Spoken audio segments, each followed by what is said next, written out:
नमस्कार दोस्तों, आज हम देखेंगे सीटेट के जितनी भी ऑनलाइन पेपर हुए थे। ये हुआ था आपका 21 दिसंबर 2021 में। इसमें पहला प्रश्न है, विकास क्या है? तो विकास क्या है? ए ऑप्शन है एक आयामी, बी है एक दिशाई, सी है विकास में बदलाव किया जा सकता है और डी है आनुवांशिकता द्वारा पूर्ण रूप से पूर्व निर्धारित। तो इसमें आपका सी ऑप्शन सही हो जाएगा, विकास में बदलाव किया जा सकता है।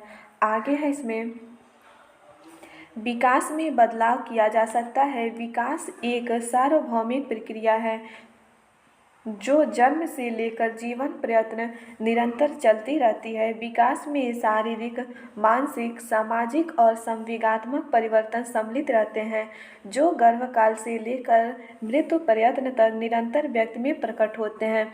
विकास में मात्रात्मक और गुणात्मक दोनों परिवर्तन होते हैं।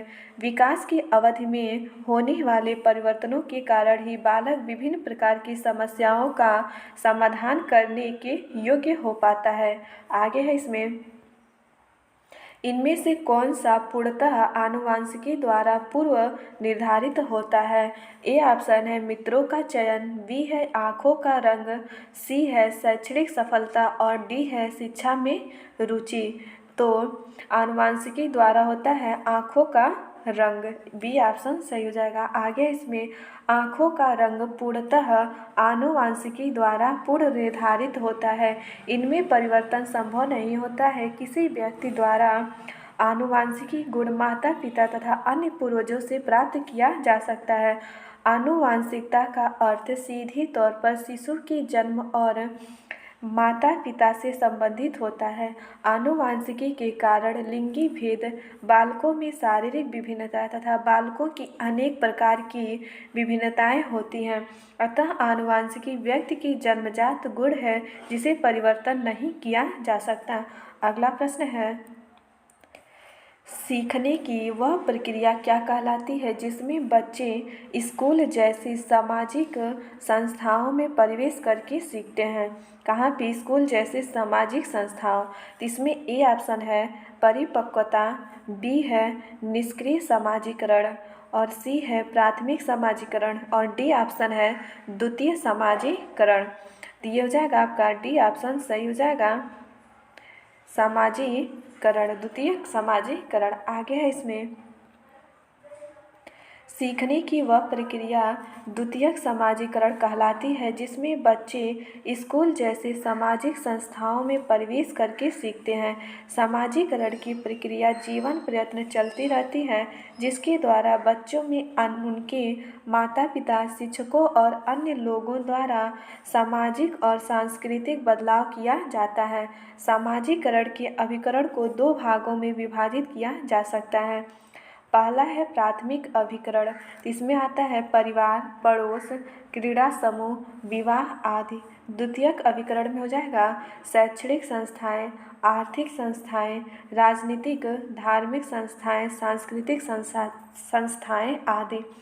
द्वितीयक समाजीकरण द्वारा बच्चे अपने साथियों से सामाजिक आचरण में महत्वपूर्ण सबक सीखते हैं। अगला प्रश्न है, कोहल वर्ग के नैतिक विकास सिद्धांत में दूसरे स्तर पारंपरिक नैतिकता की तीसरी अवस्था को क्या कहा जाता है? तो इसमें ए ऑप्शन है आज्ञा और दंड अभिविन्यास, बी है अच्छा लड़का अच्छी लड़की अभिविन्यास, सी है कानून और आदेश पालन अभिविन्यास और डी है सामाजिक समझौते और व्यक्तिगत आधार अभिन्यास। तो इसमें आपका बी ऑप्शन सही हो जाएगा, अच्छा लड़का और अच्छी लड़की अभिविन्यास।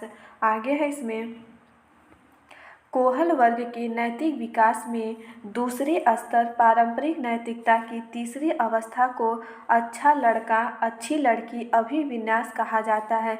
इस अवस्था में बच्चे में एक दूसरे का सम्मान करने की भावना होती है तथा दूसरे से भी सम्मान पाने की इच्छा जाहिर की जाती है। इस अवस्था का मुख्य लक्ष्य दूसरों को प्रसन्न करना या स्वीकृति पाना है जिससे उसे प्रसन्नता मिले। इसमें बालक अच्छे बालक या अच्छी बालिका जैसा व्यवहार करने की रुचि लेते हैं, जो कुछ दूसरों को अच्छा लगे और दूसरों की सहायता करे या दूसरों के द्वारा स्वीकृत हो, वही उत्तम माना जाता है। अगला प्रश्न है, जीन पियाजे के सिद्धांत में वर्तमान स्कीमा द्वारा परिवेश को समझ पाने की असमर्थता के कारण एक नए स्कीमा की रचना क्या कहलाती है? ए है समायोजन, बी है आत्मसातीकरण, सी है अनुकूलन और डी है संगठन। तो इसमें आपका हो जाएगा ए ऑप्शन सही हो जाएगा, समायोजन। आगे है इसमें, जीन पियाजे के सिद्धांत में वर्तमान स्कीमा द्वारा परिवेश को समझ पाने की असमर्थता के कारण नए स्कीमा की रचना समायोजन कहलाती है। समायोजन का अर्थ है नए विचारों या वस्तुओं को समायोजित करने के लिए वर्तमान स्कीमा में परिवर्तन करना। यह सामान्यतः तब होता है जब पुरानी स्कीमा काम नहीं करती और बालक को नए ज्ञान को पुराने ज्ञान के साथ समायोजित करना पड़ता है। अगला प्रश्न है, पियाजे के अनुसार कौन सा संप्रत्यय या कार्य रूप सूचना को संगठित और प्रतिपादित करता है? तो ये ऑप्शन है व्याख्यात्मक प्रतिदर्शक, बी है स्कीमा, सी है अग्रिम संगठन और डी है संवेदी मुद्रक। तो इसमें आपका हो जाएगा स्कीमा। आगे है इसमें, पियाजे के अनुसार स्कीमा संप्रत्यय या कार्य रूप सूचना को संगठित और प्रतिपादित करता है। इसमें बालक अनुभव के आधार पर जो भी ज्ञान अर्जित करता है वो सभी संगठित होते रहते हैं, जिसे हम पूर्व ज्ञान भी कहते हैं। पियाजे की संवेदी गतिक अवस्था में बच्चे जो स्कीमा अर्थात व्यवहारों के संगठित पैटर्न सीखते हैं उसका सामान्यीकरण भी करने लगते हैं। अतः स्कीमा से आशय ऐसी मानसिक संरचना से है जिसका सामान्यीकरण किया जा सके। आगे है इसमें, रश्मि अपनी कक्षा में विद्यार्थियों के सीखने की क्षमता को ध्यान में रखकर विभिन्न प्रकार के कार्यकलापों का प्रयोग करती है और सहपाठियों द्वारा अधिगम को बढ़ावा देने के लिए समूह भी बनाती है। निम्नलिखित में से कौन सा इसका समर्थन करता है? तो ए ऑप्शन है सिगमंड फ्रायड का मनोयोनिक सिद्धांत, बी है लेव वाइगोस्की का सामाजिक सांस्कृतिक सिद्धांत, सी है लॉरेंस कोहल वर्ग का नैतिक विकास का सिद्धांत और डी है बी.एफ. स्किनर का व्यवहारवादी सिद्धांत। तो इसमें आपका हो जाएगा ए बी ऑप्शन सही हो जाएगा, लेव वाइगोस्की का सामाजिक सांस्कृतिक सिद्धांत। आगे है, रश्मि अपनी कक्षा में विद्यार्थियों के सीखने की क्षमता को ध्यान में रखकर विभिन्न प्रकार के कार्यकलापों का उपयोग करती है और सहपाठियों द्वारा अधिगम को बढ़ावा देने के लिए समूह में भी बनाती है। लेव वाइगोस्की का सामाजिक सांस्कृतिक सिद्धांत इसका समर्थन करता है। इस सिद्धांत के अनुसार बालक समाज और संस्कृति में रहकर अनुसरण के द्वारा सीखता है। इनके अनुसार बालक समाज के साथ अंतःक्रिया करके अपना विकास करता है। अपने इस सिद्धांत में वाइगोस्की समाज को केंद्र में रखते हैं तथा बालक के संज्ञानात्मक विकास में सामाजिक अंतःक्रिया, भाषा, संस्कृति को महत्वपूर्ण स्थान देते हैं। अगला प्रश्न है, इनमें से कौन सा अध्यापक द्वारा पाठ का उदाहरण नहीं है? तो कौन सा पाठ का उदाहरण नहीं है या स्कैफ फोल्डिंग भी बोलते हैं पाठ को? इसमें ए ऑप्शन है अनुकरण के लिए कौशलों का प्रदर्शन करना, बी है रटना, सी है इशारे एवं संकेत और डी है सहपाठियों संग साझा शिक्षण। तो इसमें आपका बी ऑप्शन सही हो जाएगा, रटना। आगे है इसमें, रटना अध्यापक द्वारा पाठ का उदाहरण नहीं है। पाठ या स्कैफोल्डिंग से तात्पर्य बालकों में प्रगतिशील तरीके से उच्च समझ तथा अंतः विशेष अनुभव प्रदान करने वाले अधिगम प्रक्रिया में प्रयुक्त विभिन्न निर्देशक तकनीकों से है। इस प्रक्रिया में शिक्षक छात्रों को क्रमिक स्तर से तात्कालीन सहायता उपलब्ध कराता है जो बालकों में उच्च स्तर की समझ तथा कौशल विकसित करने में सहायता प्रदान करती है। वह बालकों में उत्पन्न समस्या तथा अधिगम के अंतराल को कम करने में भी मदद करती है। अध्यापक द्वारा पाठ के उदाहरण निम्न हैं। अनुकरण के लिए कौशल का प्रदर्शन करना, इशारे एवं संकेत, सहपाठियों संग साझा शिक्षण। अगला प्रश्न है, निम्नलिखित में से कौन सी शिक्षा शास्त्रीय पद्धति एक संरचनावादी कक्षा के लिए उपयुक्त नहीं है? तो इसमें ए ऑप्शन है बहुआयामी परिप्रेक्ष्यों का प्रोत्साहन, बी है सामूहिक सहयोगिता, सी है वेधन व दोहराव और डी है प्रयोगात्मकता। तो इसमें कौन सा उपयुक्त नहीं है तो बताना है। तो ये हो जाएगा वेधन एवं दोहराव। आगे है इसमें वेधन व दोहराव शिक्षा शास्त्रीय पद्धति का एक संरचनावादी कक्षा के लिए उपयुक्त नहीं है। इसमें विद्यार्थी प्रयोग द्वारा सीखते हैं, न कि यह बताकर कि क्या होगा और अपनी स्वयं के अनुमान, खोज और निष्कर्ष निकालने के लिए छोड़ दिए जाते हैं। संरचनावादी सिद्धांत विद्यार्थियों में नई समझ का निर्माण करता है तथा जो वे पहले से जानते हैं उनके साथ एकीकृत करते हैं। संरचनावादी कक्षा के लिए उपयुक्त शिक्षा शास्त्रीय पद्धति निम्न है: बहुआयामी परिप्रेक्ष्यों को प्रोत्साहन, सामूहिक सहयोगिता, प्रयोगात्मकता आदि। अगला प्रश्न है, निम्न में से किसने सामान्य बुद्धि के विचार को नकारा और बुद्धि को अनेक विशिष्ट संसाधन संक्रियाओं के पदों के रूप में परिभाषित किया है? तो इसमें ए है चार्ल्स स्पीयरमैन, बी है एल्फ्रेड बिनेट, डी है थियोडोर साइमन और डी है हावर्ड गार्डनर। तो ये हो जाएगा डी ऑप्शन सही हो जाएगा, हावर्ड गार्डनर। आगे है, हावर्ड गार्डनर ने सामान्य बुद्धि के विचार को नकारा और बुद्धि को अनेक विशिष्ट संसाधन संक्रियाओं के पदों के रूप में परिभाषित किया है, जो व्यक्तियों को समस्या समाधान करने में, वस्तुओं के सृजन करने में, सांस्कृतिक मूल्य युक्त विभिन्न क्षेत्रों में नए ज्ञान की खोज करने में सहायता करती है। अपने अपने क्षेत्रों में असाधारण योग्यताओं का प्रदर्शन करने वाले अत्यंत प्रतिभाशाली व्यक्तियों का गार्डनर ने अध्ययन किया और उनके आधार पर 8 प्रकार की बुद्धियों का उल्लेख किया। पहला है भाषाई बुद्धि, तार्किक गणितीय बुद्धि, स्थानिक बुद्धि, शारीरिक गतिक संवेदी बुद्धि या शरीर गतिकी बुद्धि, संगीत बुद्धि, अंतर्वैयक्तिक बुद्धि और अंतःव्यक्ति बुद्धि और प्रकृतिवादी बुद्धि। अगला प्रश्न है, एक संरचनावादी कक्षा में निम्न में से किस पर महत्व दिया जाना चाहिए? तो ए है संकल्पनात्मक मूल्यांकन, बी है संरचनात्मक मूल्यांकन, सी है एक आयामी मूल्यांकन और डी है मानकीकृत एवं एक समान मूल्यांकन।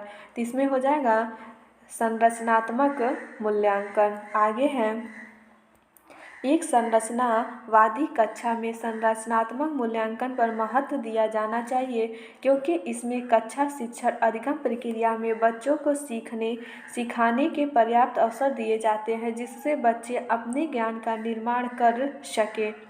इसमें बच्चे अपने ज्ञान का निर्माण स्वयं करके गतिविधियों के माध्यम से अपने अनुभव एवं गलतियां करके निरंतर सुधार कर सकते हैं। यह छात्रों को सक्रिय अधिगम का मंच देता है, यह निदान और उपचार में मदद करता है। अतः संरचनात्मक मूल्यांकन में किसी निर्माणाधीन कार्यक्रम, योजना, प्रक्रिया या सामग्री को अंतिम रूप देने से पूर्व उसके प्रारंभिक प्रारूप का मूल्यांकन किया जाता है जिससे उनकी संरचनागत कमियों को दूर किया जा सके। अगला प्रश्न है, वाइगोत्स्की के सिद्धांत के अनुसार निजी संवाद क्या है? तो ए है बच्चों के आत्मकेंद्रितता का द्योतक है, बी है बच्चों के क्रियाकलापों और व्यवहार का अवरोधक है, सी है समय बच्चे को उनके व्यवहार संचालन में सहायता देता है और डी है यह संकेत देता है कि संज्ञान कभी भी आंतरिक नहीं होता। तो इसमें आपका सी ऑप्शन सही हो जाएगा, जटिल कार्य करते समय बच्चे को उनके व्यवहार संचालन में सहायता देता है।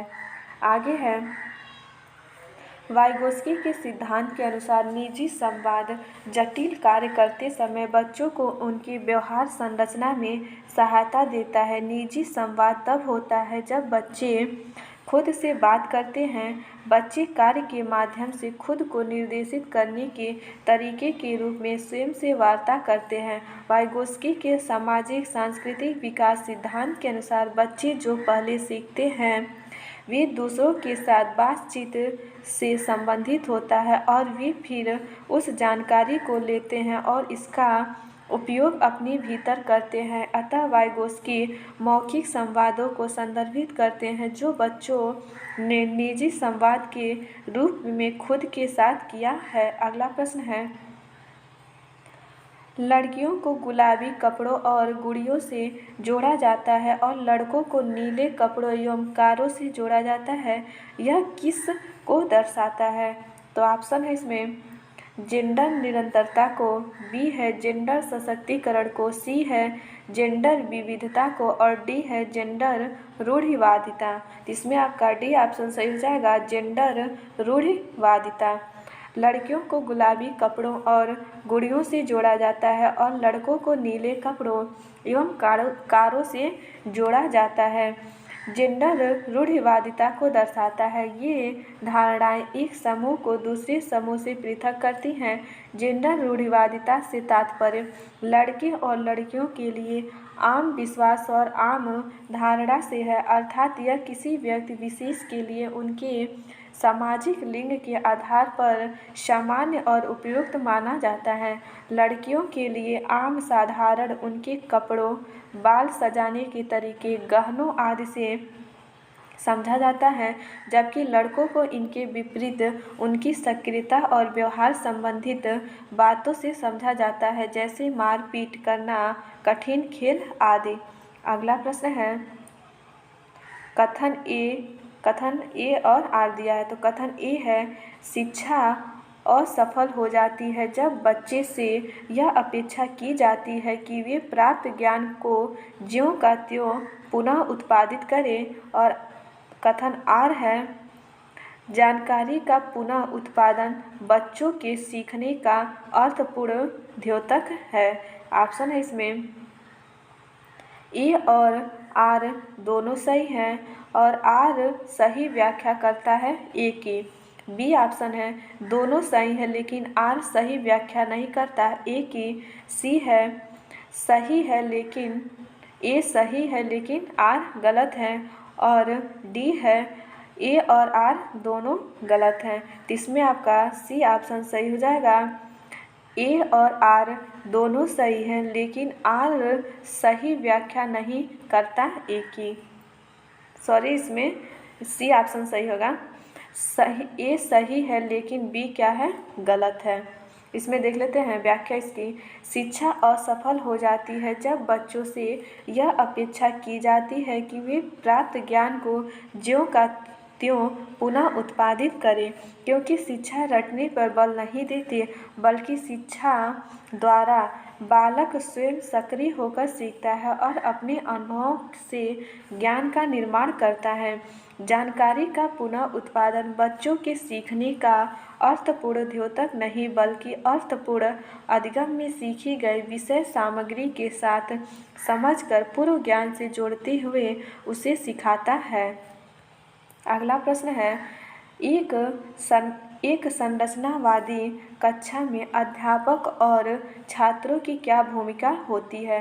तो ए ऑप्शन दिया है, कक्षा में शिक्षक व विद्यार्थी दोनों निष्क्रिय होते हैं। बी है, छात्र क्रियाशील है परंतु अध्यापक निष्क्रिय है। सी है, अध्यापक और छात्र दोनों क्रियाशील हैं। और डी है, अध्यापक क्रियाशील है परंतु छात्र क्या है, निष्क्रिय है। तो इसमें आपका सी ऑप्शन सही हो जाएगा, अध्यापक और छात्र दोनों ही क्रियाशील होते हैं। इसकी व्याख्या है, एक संरचनावादी कक्षा में अध्यापक और छात्र दोनों ही क्रियाशील होते हैं। संरचनावादी कक्षा में अध्यापक प्रश्न उठाता है और छात्रों के जवाब तलाशने की प्रक्रिया का निरीक्षण करता है, उन्हें निर्देशित करता है तथा सोचने समझने के नए तरीकों का सूत्रपात करता है। संरचनावाद सीखने समझने के उस सिद्धांत को कहते हैं जिसमें विद्यार्थी अपनी ज्ञान की रचना अथवा निर्माण वातावरण से अंतःक्रिया करते हुए अपने अनुभव से स्वयं करता है। इस अवस्था में बच्चों के अनुभव, उनकी जिज्ञासाओं और उनकी सक्रिय भागीदारिता को केंद्र में रखकर पठन पाठन हेतु वातावरण तैयार किया जाता है। अगला प्रश्न है, एक कक्षा में अध्यापिका भिन्न जातियों के समूह वाले अधिगमकर्ताओं के लिए समावेशी वातावरण की रचना कैसे कर सकती है? तो ए ऑप्शन है, अपनी उन अवधारणाओं और पूर्वाग्रहों पर चिंतन करके जो बच्चों के शैक्षिक अनुभव को सीमित करते हैं। दूसरा है, कक्षा में बच्चों के अनुभवों की विविधता को सम्मिलित करके। 3 है, संस्था में समानता की मूल संस्कृति पर बल देकर। और 4 है, छात्रों को प्रोत्साहित करके कि वे स्वयं को मानकीकृत पाठ्यक्रम के अनुभव बना ले। तो इसमें आपका ए ऑप्शन सही हो जाएगा, पहला, दूसरा और तीसरा। तो इसकी व्याख्या हम देख लेते हैं। एक कक्षा में अध्यापक भिन्न जातियों के समूह वाले अधिगमकर्ताओं के लिए समावेशी वातावरण की रचना निम्न तरीकों के द्वारा कर सकती है। पहला है, अपनी उन अवधारणाओं को पूर्वाग्रहों पर चिंतन करके जो बच्चों के शैक्षिक अनुभव को सीमित करते हैं, क्योंकि इससे बालकों के ज्ञान निर्माण में बाधा उत्पन्न होती है। 2 है, कक्षा में बच्चों के अनुभवों की विविधता को सम्मिलित करके जिससे छात्र अपनी रुचि, योग्यता एवं सामर्थ्यानुसार अधिगम प्राप्त कर सकेंगे। 3 है, संस्था में समानता की मूल संस्कृति पर बल देकर जिससे सभी बालक सामान्य जीवन यापन कर सकेंगे। अगला प्रश्न है, रमनी की कक्षा में एक दृष्टिबाधित छात्र है। एक समावेशित कक्षा में इस संदर्भ में उसे क्या निर्देशात्मक समायोजना करने चाहिए? तो ए है, विविध प्रकार के दर्शनात्मक प्रस्तुतिकरण देकर। बी है, मुद्रित पुस्तकें उपलब्ध कराकर। और सी है त्रिविमीय नक्शे और चार्ट जैसे स्पर्शीय संसाधनों का प्रावधान करके। और डी है, छोटी मुद्रा वाली कार्यशीट प्रदान करके। इसमें हो जाएगा सी ऑप्शन कि त्रिविमीय नक्शे और चार्ट जैसे स्पर्शनीय संसाधनों का प्रावधान करके। आगे है, रमनी की कक्षा में एक दृष्टिबाधित, देखने में क्या असमर्थ है, छात्र है। एक समावेशित कक्षा में उसके लिए निर्देशात्मक समायोजन त्रिविमीय नक्शे और चार्ट जैसे स्पर्शनीय संसाधनों का प्रावधान करके किया जाना चाहिए। दृष्टिबाधित विद्यार्थियों जिन्होंने ब्रेल लिपि में पढ़ने और लिखने का शिक्षण प्राप्त कर लिया हो, उन्हें विशेष प्रशिक्षण की आवश्यकता होती है। समावेशित कक्षा में दृष्टिबाधित छात्रों की समस्याओं की जानकारी प्राप्त करना तथा उनके निदान पर बल दिया जाता है। अगला प्रश्न है, रीना कक्षा में दी गई किसी भी समस्या को सुलझाने के लिए अलग अलग तरकीबों के बारे में सोचती है। यह निम्न में से किसका प्रतीक है? तो ए है, मानसिक क्षति। बी है, कम परिज्ञानता या बोधगम्यता। सी है, अभिसारी। और डी है, अपसारी। तो ये हो जाएगा अपसारी, जो विभिन्न प्रकार से सोचती है, अपसारी होता है। आगे है, रीना कक्षा में दी गई किसी भी समस्या को सुलझाने के लिए अलग अलग तरकीबों से उसके बारे में सोचती है। यह अपसारी सोच का प्रतीक है, क्योंकि अपसारी सोच खोज, आविष्कार तथा मौलिकता को जन्म देती है। जब छात्र के सामने कोई समस्या रखी जाती है तो वह छात्र उस समस्या के समाधान के लिए अपनी कल्पना शक्ति का प्रयोग करता है तथा उस समस्या का एक से अधिक हल प्रस्तुत करता है। अपसारी सोच द्वारा खोजा गया समाधान मुक्त अंत वाला होता है। इससे सृजनात्मकता को बढ़ावा दिया जाता है।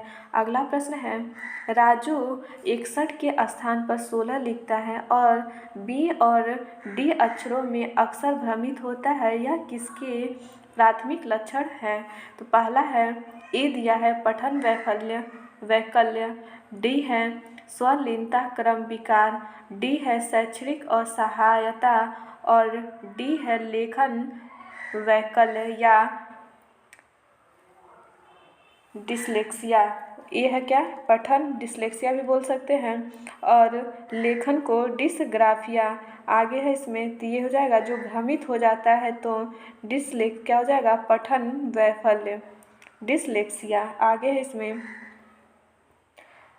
राजू 21 के स्थान पर 16 लिखता है और बी और डी में अक्सर भ्रमित होता है, यह पठन वैफल्य डिसलेक्सिया के प्राथमिक लक्षण हैं। डिसलेक्सिया पढ़ने लिखने संबंधित विकार है। डिसलेक्सिया के लक्षणों में सोचने, याद करने की कठिनाई, वर्तनी, शब्द अक्षर पहचानने में परेशानी आदि सीखने में अक्षमता शामिल है। आगे है एक समावेशी कक्षा में विशेष बच्चों को किस प्रकार सहायता मिल सकती है? तो पहला है व्यक्ति लक्षणों का निर्धारण, दूसरा है प्रतिस्पर्धात्मक संस्कृति, 3 है सहयोगात्मक अधिगम और डी है 4 है मानकीकृत निर्देश। तो इसमें आपका सी ऑप्शन सही हो जाएगा। व्यक्ति लक्षणों का निर्धारण पहला भी सही है और सहयोगात्मक अधिगम तो 1 और 3 सही हो जाएगा। आगे है एक समावेशी कक्षा में विशेष बच्चों को निम्न प्रकार सहायता मिल सकती है। पहला है व्यक्तिगत लक्ष्यों का निर्धारण करके उनकी व्यक्तिगत विभिन्नताओं को दूर करने का प्रयास समावेशी कक्षा में किया जा सकता है। बालकों को विभिन्न समस्याओं को जानकर उनके उन समस्याओं के समाधान में समावेशी कक्षा सहायक होती है और सहयोगात्मक अधिगम द्वारा बच्चों के समावेशीकरण में सहायता मिलती है। साथ ही बच्चों के बीच एक लघु समाज का निर्माण किया जाता है। अगला प्रश्न है एक संरचनावादी परिप्रेक्ष्य में बच्चों को किस प्रकार समझा जाता है? तो निष्क्रिय प्राणी के रूप में बच्चों को कभी निष्क्रिय नहीं समझा जाता है। छोटे वयस्कों के रूप में ये भी नहीं होगा और दुष्ट जीव के रूप में जिन्हें सभ्य बनने की ज़रूरत है, ये सी भी गलत हो जाएगा। आगे है अपने पर्यावरण को समझने की उत्सुकता के लिए हुए, डी ऑप्शन सही हो जाएगा। एक संरचनावादी परिप्रेक्ष्य में बच्चों को अपने पर्यावरण को समझने की उत्सुकता के लिए हुए समझा जाता है।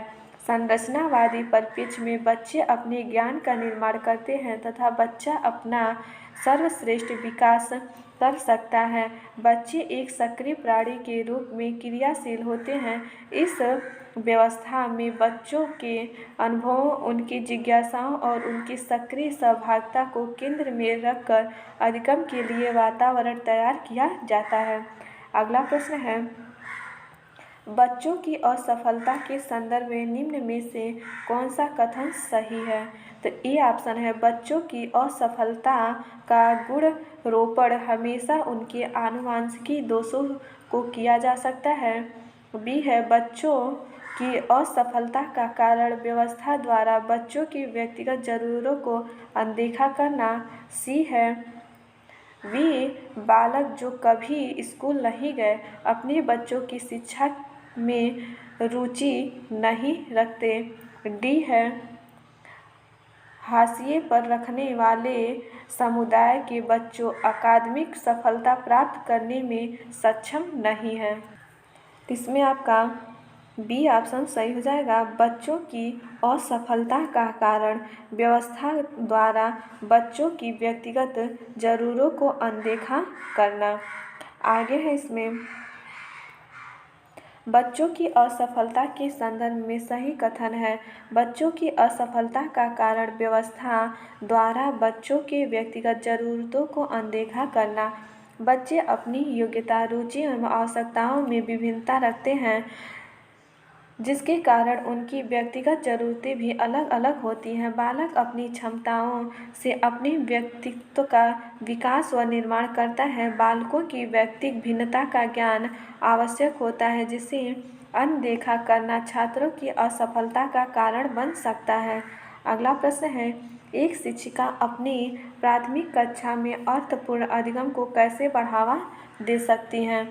तो पहला है वेधन तथा अभ्यास द्वारा, बी है प्रतिस्पर्धा को बढ़ावा देकर, सी है विषय वस्तु का विद्यार्थियों के जीवन के साथ संबंध स्थापित करके, और डी है अधिगम की छोटी छोटी उपलब्धियों के लिए पुरस्कार देकर। तो कैसे बढ़ावा दिया जा सकता है? दिया जाएगा विषय वस्तु का शिक्षार्थियों के जीवन के साथ संबंध स्थापित करके।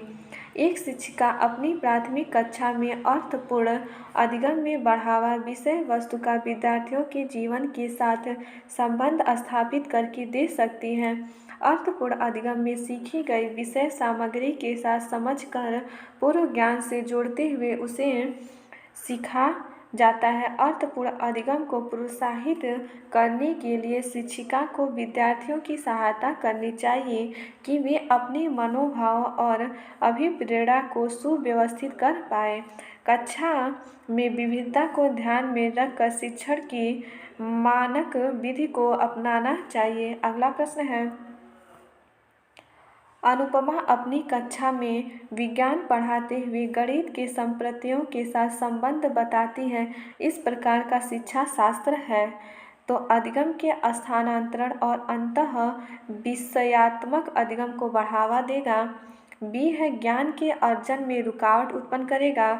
सी है अधिगम के रुकावट उत्पन्न करेगा, अधिगम में रुकावट उत्पन्न करेगा क्योंकि यह छात्रों के बोझ को बढ़ाएगा, और डी है छात्रों में भ्रांतियों को बढ़ावा देगा।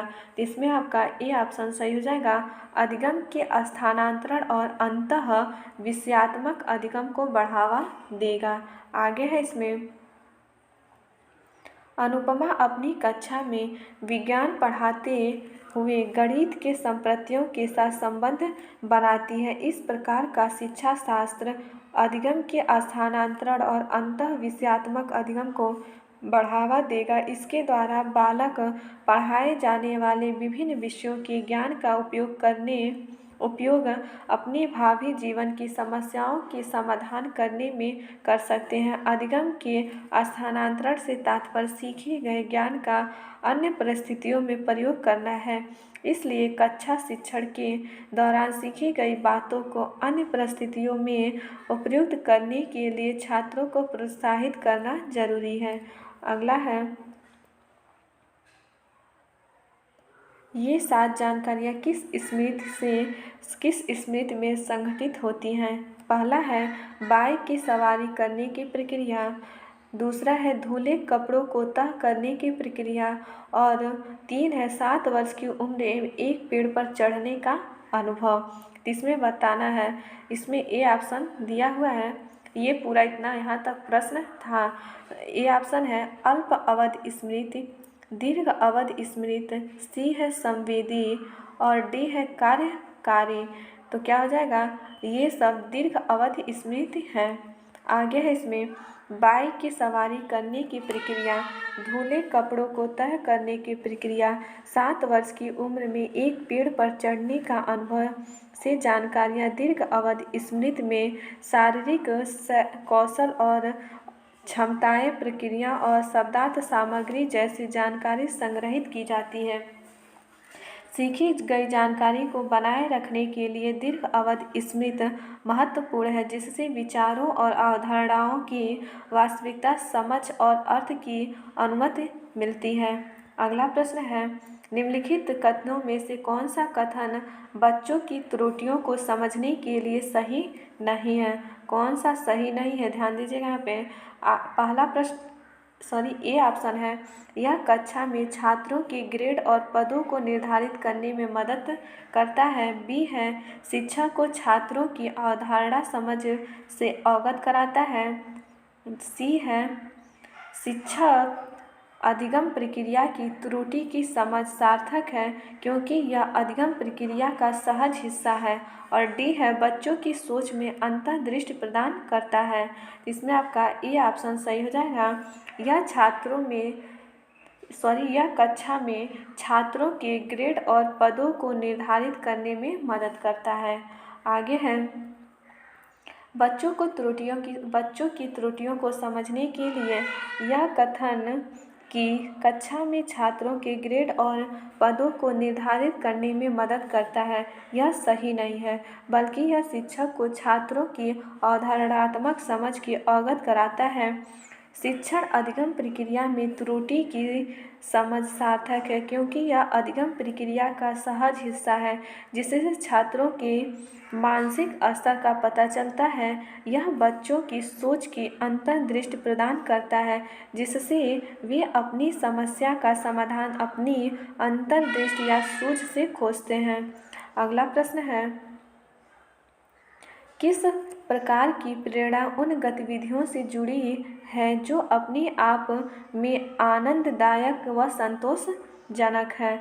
इसमें ए ऑप्शन है आंतरिक अभिप्रेरणा, बी है गुण विषयक अभिप्रेरणा, सी है वाह अभिप्रेरणा, डी है स्थिति विषयक अभिप्रेरणा। तो जो आनंददायक व संतोषजनक है तो इसमें हो जाएगा आंतरिक अभिप्रेरणा। आगे है आंतरिक अभिप्रेरणा उन गतिविधियों से जुड़ी है जो अपने आप में आनंददायक व संतोषजनक है। आंतरिक या जन्मजात अभिप्रेरणा वे अभिप्रेरक होते हैं जो व्यक्ति में जन्म से पाए जाते हैं, जैसे भूख, प्यास, विश्राम, निद्रा आदि। वे व्यक्ति को मूल आवश्यकताओं की पूर्ति हेतु प्रेरित करते हैं। आंतरिक अभिप्रेरणाएं उन कार्यों को प्रोत्साहन प्रदान करती हैं जो व्यक्ति के जीवन के लिए आवश्यक होते हैं।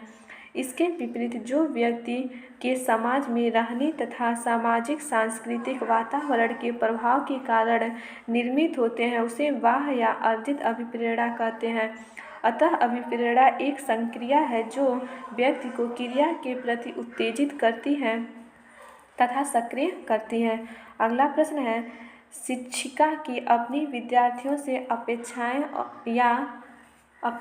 या अपेक्षाओं। इसमें ए है उनके अधिगम पर महत्वपूर्ण प्रभाव डालती है, बी है का विद्यार्थियों के अधिगम से कोई सहसंबंध नहीं है, सी है और गैर उनकी स्वयं सी है विद्यार्थियों के अधिगम और उनकी स्वयं की क्षमता पर किसी प्रकार का प्रभाव नहीं डालती, डी है बच्चों के अधिगम के लिए एक मात्र निर्धारक है। इसमें आपका ए ऑप्शन सही हो जाएगा, उनके अधिगम पर महत्वपूर्ण प्रभाव डालती है। आगे है इसमें शिक्षिका की अपनी विद्यार्थियों से अपेक्षाएं उनके अधिगम पर महत्वपूर्ण प्रभाव डालती हैं और साथ ही विद्यार्थियों के अधिगम और उनकी स्वयं की क्षमता पर भी प्रभाव डालती हैं, अतः इनका विद्यार्थियों के अधिगम से सहसंबंध होता है। शिक्षिका को विद्यार्थियों की व्यक्तिक विभिन्नताओं के अनुसार अधिगम हेतु प्रेरित करना चाहिए जिससे विद्यार्थियों का सर्वांगीण विकास संभव हो सके। अगला प्रश्न है बाल केंद्रित कक्षा का सृजन द्वारा किया जा सकता है। तो बाल केंद्रित कक्षा का सृजन द्वारा किया जा सकता है, किसके द्वारा? ये हो जाएगा ए ऑप्शन है शिक्षार्थियों को उनके निष्पादन के बारे में समय पर पुष्टि देकर, बी है विद्यार्थियों को प्रश्न पूछने से हतोत्साहित करके और उन्हें निष्क्रिय रखकर, सी है बारंबार परीक्षा लेकर और शिक्षार्थियों के बीच में भय की अवस्था में रखकर, डी है विद्यार्थियों में प्रतिस्पर्धा प्रोत्साहित करके। इसमें ए ऑप्शन सही हो जाएगा, विद्यार्थियों को उनके निष्पादन के बारे में समय पर प्रतिपुष्टि देकर।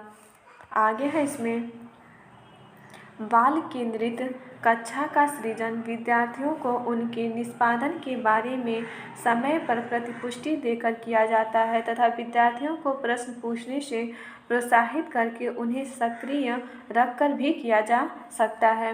बाल केंद्रित कक्षा में बच्चों के अनुभव और ज़रूरतों को प्रधानता दी जाती है और बच्चों को एक कार्य या कक्षा की गतिविधियों को सीखने के लिए उनकी रणनीति को बढ़ावा देने के लिए पर्याप्त अवसर प्रदान किया जा सकता है। विद्यार्थियों की सक्रिय भागीदारी बच्चे के व्यक्तित्व को सीखने और सिखाने में बहुत महत्वपूर्ण भूमिका निभाती है। अगला प्रश्न है, राष्ट्रीय शिक्षा नीति 2020 क्या प्रस्तावित करती है? तो इसमें है, ये ऑप्शन है, नहीं इसमें 1 2 पहले देख लेते हैं। इसमें पहला दिया है विद्यालय की पाठ्यचर्या की विषय वस्तु में कटौती। दूसरा है विद्यालय की पाठ्यचर्या के लचीलेपन में वृद्धि।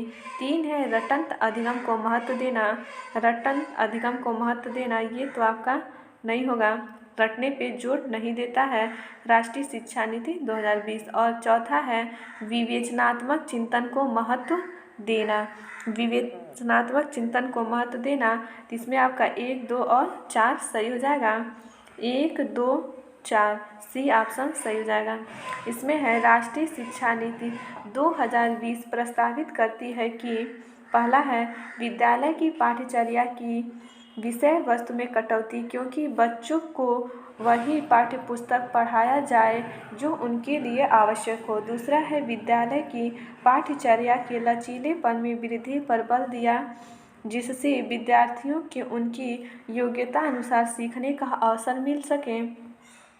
तीसरा है विवेचनात्मक चिंतन को महत्व दिया जाए, न कि रटंत पद्धति और केवल परीक्षा के लिए पढ़ाई पर। साथ ही साथ तार्किक निर्णय लेने और नवाचार को प्रोत्साहित करने के लिए भी कहा गया है। राष्ट्रीय शिक्षा नीति 2020 में सभी ज्ञान की एकता और अखंडता को सुनिश्चित करने के लिए एक बहुविषयक दुनिया के लिए विज्ञान, सामाजिक विज्ञान, कला, मानविकी और खेल के बीच एक बहुविषयक और समग्र शिक्षा का विकास पर बल दिया गया है।